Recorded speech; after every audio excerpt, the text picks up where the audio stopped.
Hi, everybody. This is Congressman-elect Kitover. Follow me on Instagram at John Kitover. That's JohnKitover. This is an opposition research video about Darin LaHood. We're looking at open secrets to see what we can find out.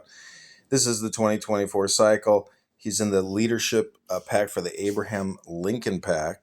Let's see what this is. So this is the funding. In 2022, they had over 500,000. Total raised 784,000, 765,000 spent, 100,000 cash on hand. Location is in Athens, Georgia. It's a Republican leadership PAC, and the treasurer is Paul Kilgore.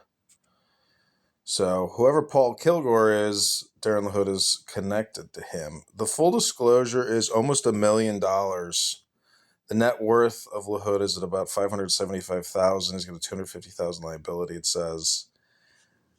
And the Illinois Farm Bureau indirect expenditures that target this member, the Illinois Farm Bureau, $10,000. This is Rep LaHood. So if we go in here and we look at the federal congressional candidacy, this is the 2024. He's a member of the Permanent Select on Intelligence as well as the Way and Means Committee. The next election was in 2024. Top industry donors, the insurance industry at $258,000. And then the top contributor was Springfield Armory. He raised $3.7 million and he spent $2.1 million. He has apparently $5.5 million in cash on hand. So that's a lot of money. These are the top contributors: Springfield Armory, Marquee Energy, APAC, American Israel Public Affairs Committee, Akin Gump, and BGR Group. Individuals, top industry, insurance sent him $258,000. Securities and investments, $229,000. Lobbyists sent him $209,000. Health professionals, $153,000, and the pharmaceutical industry, $142,000. So total raised versus average raised, and the average raised by House members of the campaign committee. So he's at the higher end of the spectrum of raising funds. Source of funds, PAC contributions. So political action committees from 2023 to 2024 sent him $2.1 million, which was over almost 60% of total contributions. Large individual contributors were the other 22%, apparently, at $840,000. Other was $609,000. Then small individual contributions. And the candidate self-financing, absolutely zero. Puts no money, none of his own money in. Note, all the numbers on this page are for the 2023-2024 election cycle based on Federal Election Commission data, released electronically for fundraising totals, source of funds, and total raised versus average. The organizations themselves did not donate. Rather, the money came from the organization's PACs, their individual members or employees or owners, and the individual's immediate families. So this is open secrets on Darin LaHood. This was the 2024 cycle. We could look at 2022 to see what it says. It's probably going to be very similar. He raised $3.8 million, spent $3 million. At that time, he had $3.9 million on hand. So the Vote to Sani PAC gave $92,000 Ernst & Young, Breakthrough Beverage, New York Life, and APAC. He's consistently getting APAC. Gets a lot of money from the securities and investment industry and insurance. So really, basically, the major banks. Then lobbyists send him a ton at $184,000, which is probably big pharma and telecom or medical industrial. PAC contributions, $2.1 million. Large individual contributions at $728,000. So this is Darin LaHood from the 2022 election cycle. Let's see what it says at 2020. I would love to see, I guess I can't see the companies. So this was the first election was in 2015. Then the next election was 2020. Insurance industry again at $265,000. Then Ernst & Young, which is an accounting firm which does auditing, raised $3.2 million, spent $1.7 million. At that time, $3 million cash on hand. Ernst & Young at $26,000. Council of Insurance Agents and Brokers at $20,000. National Association of Broadcasters, so CBS, NBC, which is essentially Disney and Comcast. Exelon sent him $15,000, and Raytheon sent him $14,000. So again, this is who Darin LaHood is in the 16th district and where all his money comes from. This is Open Secrets, ladies and gentlemen. My name is John Kitover. I am running for Congress in the 16th district against Darin LaHood. You can follow me on Instagram at John Kitover. Again, this is Darin LaHood. This was the 2018 cycle or year. He raised $2.4 million. At that point, he spent $1.2 million and had $1.5 million cash in hand. Top contributors: Exelon Corporation, Ernst & Young, Marquee Energy, McDonald's Corporation, and Knapheide Manufacturing. Top industries, again, insurance, health professionals, securities, investments, and lobbyists. He's big into insurance. So that's MetLife, as well as other large insurers that do a lot of business with the federal government. PAC contributions, $1.4 million. So political action committees are the biggest donor to Darin LaHood at 58%, and large individual contributions, 33%. That was 2018. And we can look at total career. Raised $15 million, which is incredible. And he has spent $10.3 million, cash on hand, $5.5 million. These are the top contributors from 2015 to 2024. Marquee Energy, Ernst & Young, Blue Cross Blue Shield, so that's who the insurance provider is, Exelon at $83,000, Caterpillar at $82,000.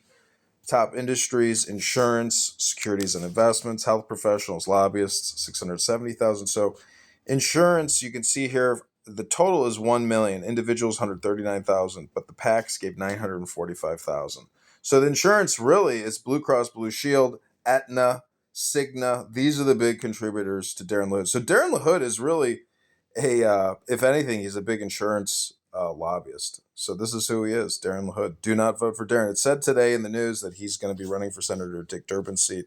So that leaves open the Republican candidacy. I am the first individual to file. Let's look at personal finances for Darin LaHood. So we'll go to 2018. Ranked 247th in the House, estimated net worth of $341,000, which is very low. I mean, it's got to be much higher than that, or he keeps it in his wife's name, because with $5 million cash on hand, he's got to have millions of dollars personally. Estimated net worth, again, this is 2018. This is 7 years ago. He's probably a multi-millionaire at this point. Sectors invested in 2018. Okay, so this is kind of like a dead page here. It doesn't really give much information. Let's see. I don't know what report says. 2018 let's see this yearly report 2018. Oh, so this is interesting. So this is the financial disclosure report of the Honorable Darin McKay LaHood. At this time, it looks like it was Illinois District 18. And so this is his NH moderate growth portfolio, 50,000 tax deferred, Fidelity. So he invests with Fidelity, BOA, Thornburg Investment Income. What else is there? Spouse salary, Notre Dame High School of Peoria. She makes $2,700 a month. Owner creditor Associated Bank. Mortgage of about $250,000. The Ripon Society and the Franklin Center for Global Policy, Chicago, Paris, Washington, D.C. Schedule travel payments and reimbursements. The Ripon Society and the Franklin Center for Global Policy. Interesting. Schedule A and B class details, college savings plan, IRA for Darin LaHood, IRA for Kristen LaHood. Okay, so that's pretty interesting. Nice little find there. So this is the financial disclosure report for Darin LaHood. This is the 2017 CFU checking account, the Franklin Mutual Global Discovery Fund. Anything else? Let's see. So the National Committee on U.S.-China Relations, Schedule Travel Payment and Heritage Foundation, American Israel Education Foundation, and the American Task Force for Lebanon. Interesting. So that's this travel payments and reimbursement section, which is Schedule H. of the financial disclosure report. Let's see what else is there. This is the 2016 for ethics committee use only. Financial disclosure extension request form. This is the 2015. More bank accounts, all tax deferred. He's invested with Goldman Sachs, Artisan International. So you can see it's really widely dispersed. Growth Fund of America, IRA for Kristen, IRA for Darin, General Electric Corporation, scheduled position state senator, board of directors member, Central Illinois chapter, American Red Cross. Okay, not much there. This is, did we just do the 2015? Okay, let's see. This is the 2014 college savings plan, 50,000 tax deferred, all capital income builders fund. Got a lot of mutual funds. Really, income corporation, Schedule C earned income, Miller and Howell Triggs, amount preceding year. So from his law firm, he only pulled in 30,000 that year. The preceding year was 65,000, and then the salary for a state senator was 62,000. And yeah, that's about it. Okay, so this is Open Secrets for Darin LaHood. If other people know how to find out more data on Darin LaHood, please let me know. This is John Kitover. Add me on Instagram. I'll put the link to my Instagram in the video. Again, this is Darin LaHood, Opposition Research. It's Thursday, April 24th, 2025. Vote John Kitover for 16th District Congress in the state of Illinois. Thanks, everybody.